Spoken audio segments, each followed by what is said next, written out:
Parti de rien, on arrive à ce qu'on vise. Et vu qu'on n'apprend rien, qui nous aide, c'est souvent rien ce qu'on vise. Ils disent souvent qu'on est des bons à rien, et il suffit d'un rien pour qu'on y croit. Quoi que t'en dises, on va pas perdre notre temps à moisir ici. Quoi que t'en dises, parti de rien, on va trouver la sortie. Quoi que t'en dises, c'est pour tous ceux qui ont pour nous du mépris. L'économie va de pair avec l'artistique. Et c'est pas juste une passion, c'est aussi un moment, une économie de l'entrepreneuriat. Hier, Coma était là. Et Coma, donc rappeur de la Scred, un collectif du Nord parisien, depuis les années, donc ils ont plus de 20 ans de carrière derrière eux. Et donc ils ont construit une entreprise. Aujourd'hui, ils ont sorti des albums, ils font des concerts, mais ils font également des ateliers en prison, dans des associations.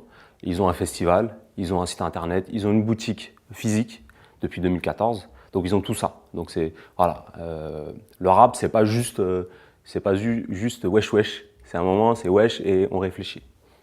Et avec les jeunes, c'était donc on a fait un atelier dans le 18e arrondissement. Et le but c'était de leur montrer c'est quoi le journalisme et voilà, leur expliquer c'est quoi le journalisme et ensuite de préparer des questions pour Coma. Donc comme ils connaissent pas Coma, ils connaissaient pas vraiment la Scred, c'était de plus faire une interview un peu découverte.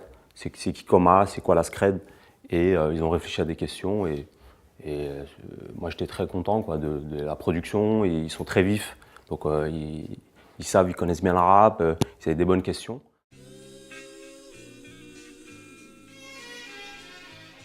Ces ateliers c'est des ateliers de découverte qui sont bons pour la conscience et pour pouvoir s'exprimer mieux dans l'élocution en fait. J'ai aimé le concept pour poser les questions, comment s'y prendre, les étapes et la préparation. Ce que j'ai retenu de l'atelier, c'est que pour être vraiment journaliste, il faut vraiment se renseigner sur les sources qu'on a. C'est que on va entendre des trucs, mais c'est pas sûr qu'ils sont fiables à 100%. Il faut vraiment aller chercher le vrai du faux, il faut vraiment couper les infos une par une, etc. Après, c'est vrai que journaliste, c'est un métier. Il faut travailler, il faut avoir de la rigueur, etc. L'atelier, ça m'a plu parce que c'était dynamique, on pouvait parler. Au début, on a fait connaissance, on a parlé de nos points communs, nos points qu'on aimait, etc. Après, voilà, là, on va faire une interview de Coma et ça va nous permettre de connaître. Ça m'a complètement intéressé. Après, j'ai appris qu'il fallait bien se renseigner sur la personne, être sûr de ses sources, etc. Et préparer les questions dans un certain ordre, etc. Donc, j'ai préparé, j'ai fait les recherches qu'il fallait, j'ai préparé ce qu'il fallait. Et je me suis dit, allez, c'est parti.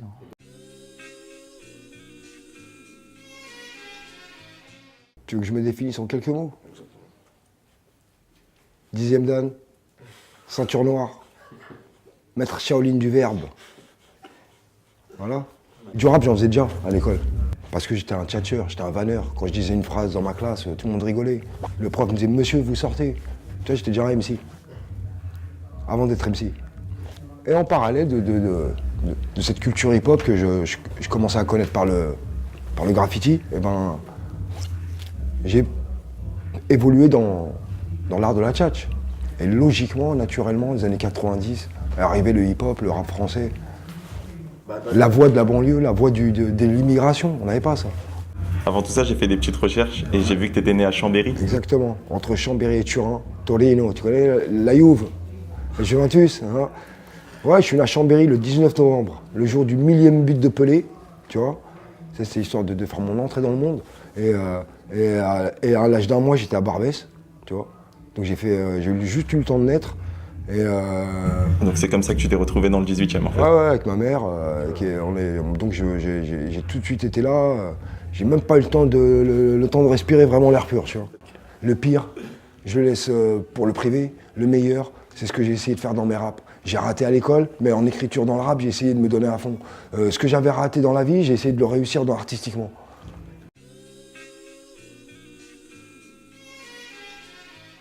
Autrefois, on vivait que des revenus du disque et revenus des concerts. Et avec le temps, on a développé le merchandising, la marque. On est aussi distributeur de beaucoup d'autres marques. On a à peu près dans notre boutique plus de 200 artistes et références différentes. Donc on distribue un peu tout le monde. On a développé le site internet, scredconnection.com, avec du rédactionnel, de la web radio, justement, comme vous, des journalistes qui nous écrivent des articles, qui nous posent des concepts, qui on collabore plutôt le côté société. Là, parce qu'aujourd'hui, la Scred, c'est un groupe, mais c'est aussi un média. On est aussi un label, un tampon. Et par rapport à ça, donc on a pris nos responsabilités de bien informer les gens sur notre culture, sur le hip-hop, mais aussi sur le reste, sur notre regard. On a grandi dans cette culture, et c'est aussi à nous de la faire grandir. Donc nous, par exemple, sur notre site, on propose de l'info, des interviews, des chroniques, et on essaie de rendre adulte cette culture là où d'autres médias, où la société l'a infantilisée. L'arrivée de l'Internet, c'est un nouveau continent et que les jeunes maîtrisent beaucoup mieux que nous. Toutes ces histoires de streaming, toutes ces histoires de nouvelles façons de mettre de la musique et de la consommer. Donc nous, il ne faut pas qu'on se fasse larguer. Et à la fois, les jeunes, il ne faut pas qu'ils pensent qu'on doit tout mettre dans la technologie. Il faut aussi garder un pied dans le réel. Des vrais concerts, aller mettre des vraies affiches dans la rue, aller dans des endroits, rencontrer des gens, et pas parce que finalement c'est quoi la technologie? C'est t'es chez toi dans ta chambre, devant un ordinateur, vous êtes plein, t'as plein de copains, donc vous êtes 50 000, mais en fait vous n'êtes pas 50 000, t'es 50 000 tout seul, tu comprends? Vous êtes tout seul à plein. À un moment, tu te remarques que ça fait 8 heures que tu es devant ton clavier, dans ton ordinateur, dans ta chambre, et en fait, tu es tout seul. Ouais, tu es avec plein de gens en connexion, mais en vrai, tu es tout seul depuis 8 heures dans ta chambre.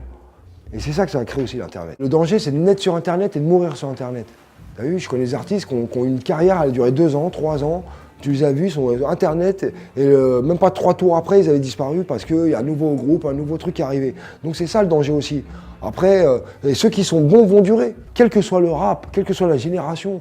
Tant que ça fait prendre un stylo à un jeune, là où l'école elle a raté, pour moi la mission est réussie. Après on n'est peut-être pas d'accord sur le contenu, la d'ici, mais déjà la première étape c'est d'écrire. Et ça déjà rien que ça, c'est un grand pas que le rap a réussi à faire. Là où des petits ont lâché le stylo à l'école, tu vois. Merci les gars, voilà. Ils ont assuré, bien. C'est bon. On n'apprend rien, qui nous aide, c'est souvent rien ce qu'on vise. Ils disent souvent qu'on est des bons à rien, et il suffit d'un rien pour qu'on y croit, quoi que t'en dises. On va pas perdre notre temps moisir ici, quoi que t'en dises. Parti de rien, on va trouver la sortie, quoi que t'en dises. C'est pour tous ceux qui ont pour nous du mépris, quoi que t'en dises. qu'on lève notre verre avant qu'on se casse d'ici, Quoi que t'en dises. Ça fait un bout de temps qu'on est pas...